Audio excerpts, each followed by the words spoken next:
નમસ્કાર મિત્રો, સ્વાગત છે તમારું અમારા યુટ્યુબ ચેનલની અંદર। આજના વિડીયોમાં મિત્રો વાત કરવાના છે ડોક્ટર આંબેડકર આવાસ યોજના 2026 વિશે। મિત્રો, ડોક્ટર આંબેડકર આવાસ યોજના 2026 અંતર્ગત નવા નિયમો તેમજ ધારાધોરણો મુજબ ફોર્મ ભરવાનું હાલ ચાલુ થઈ ગયું છે। આ યોજના અંતર્ગત મિત્રો અરજદારને આવાસ બાંધકામ માટે ₹1,70,000 ની સહાય સીધી બેંક ખાતાની અંદર જમા કરવામાં આવે છે।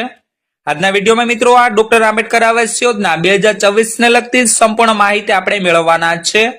આજના વિડીયોમાં મિત્રો આપણે જોશું કે કોને કોને મળશે આ યોજનાનો લાભ, કયા કયા ડોક્યુમેન્ટ અરજદારે રજૂ કરવાના રહેશે, આ યોજનાના નિયમો, શરતો તેમજ ધારાધોરણો શું રહેલા છે, અરજદારે આ યોજનાનો લાભ મેળવવા માટે ક્યાં અને કેવી રીતે અરજી કરવાની રહેશે, સંપૂર્ણ વિગતવાર માહિતી વિડીયોના મારફતે આજે આપણે જોવાના છે। તો મિત્રો વિડીયોમાં આગળ વધીએ તે પહેલા તો જે અરજદારો આ યોજનાનો લાભ લેવા ઈચ્છતા હોય તે તમામ વિડીયોના ખાસ છેલ્લે સુધી બન્યા રહેજો। અને મિત્રો સૌપ્રથમ તો વાત કરીએ કે ડોક્ટર આંબેડકર આવાસ યોજના 2026 અંતર્ગત આ યોજનાના હેતુ શું રહેલા છે। તો મિત્રો અનુસૂચિત જાતિના, નબળી આર્થિક સ્થિતિ ધરાવતા અને મિત્રો ખાસ કરીને ગરીબી રેખા નીચે જીવતા ઘર વિહોણા લોકોને સમયબદ્ધ કાર્યક્રમ રૂપે તબક્કાવાર આવાસો પૂરા પાડવાનો છે। જે વ્યક્તિઓ ખુલ્લો પ્લોટ ધરાવતા હોય, તદ્દન કાચું ગાર માટીનું અથવા તો મિત્રો ઘાસ પૂરાનું કે કુબા ટાઈપનું મકાન કે જે મિત્રો રહેઠાણ યોગ્ય ન હોય તેવા મકાન ધરાવનાર તથા મિત્રો મકાનની માલિકીની સંમતિથી પ્રથમ માળ ઉપર મકાન બાંધવા માટે ₹1,70,000 ની સહાય કુલ સમાન 4 હપ્તામાં ચૂકવવામાં આવશે। જેમાં મિત્રો પ્રથમ હપ્તો ₹30,000 નો જે મિત્રો વહીવટી મંજૂરીના હુકમ સાથે પ્રોવાઈડ કરવામાં આવશે। ત્યાર પછી મિત્રો વાત કરીએ બીજા હપ્તાની, તો મિત્રો બીજો હપ્તો અરજદારને ₹80,000 નો પ્લિન્થ લેવલ થયેલ હોય ત્યાર પછી આપવામાં આવશે।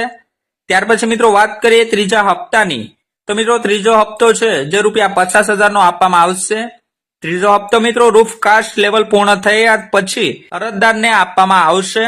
ત્યાર પછી મિત્રો ચોથો ને છેલ્લો હપ્તો ₹10,000 નો આપવામાં આવશે।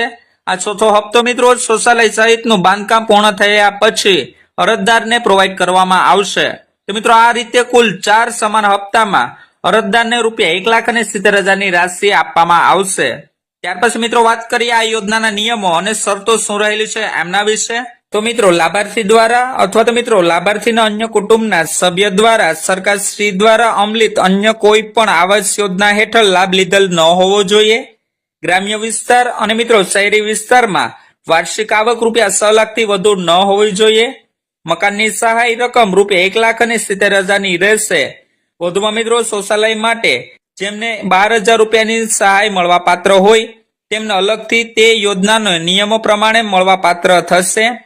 પરંતુ મિત્રો જો લાભાર્થીને શૌચાલય માટે સહાય ન મળવા પાત્ર હોય તો તેમણે ફરજિયાત ₹1,70,000 ની સહાયમાં શૌચાલય બનાવવાનું રહેશે। આ યોજના હેઠળ મિત્રો બનેલ મકાન ઉપર લાભાર્થીએ રાજ્ય સરકાર શ્રીની આંબેડકર આવાસ યોજના હેઠળ મુજબની તકતી લગાડવાની રહેશે। મકાન બાંધકામની ટોચ મર્યાદા મિત્રો શહેરી વિસ્તાર માટે 10 લાખ તેમજ મિત્રો ગ્રામ્ય વિસ્તાર માટે 7 લાખની રહેશે।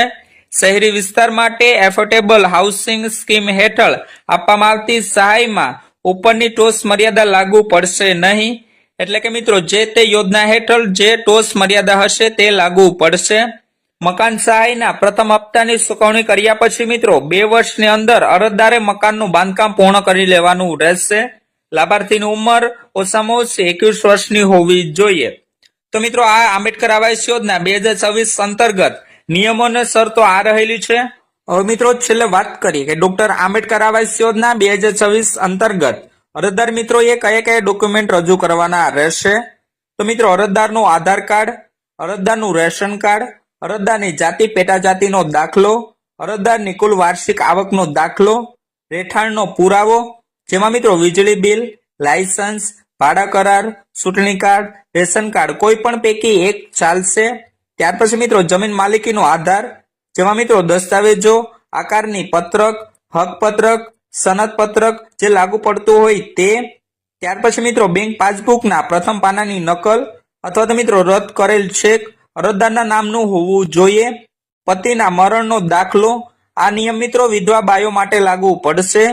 ત્યાર પછી મિત્રો જે જમીન ઉપર મકાન બાંધવાનું છે તે જમીનના ક્ષેત્રફળ જણાવતો ચતુર્દિશા દર્શાવતા નકશાની નકલ જે મિત્રો તલાટી કમ મંત્રી શ્રી દ્વારા આપવામાં આવશે અને સહી સિક્કાવાળી હોવી જોઈએ.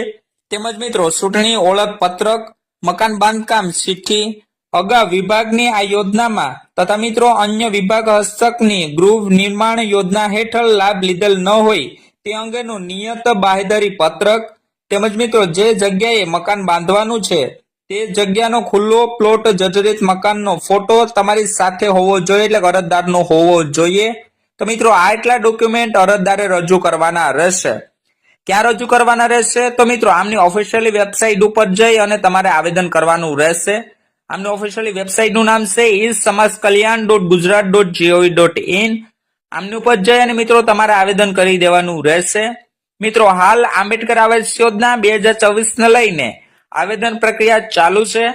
જે અરજદારો આ યોજના માટે પાત્ર હોય તે અરજદારો આ યોજનામાં અરજી કરી શકશે અને આ યોજનાનો લાભ મેળવી શકશે.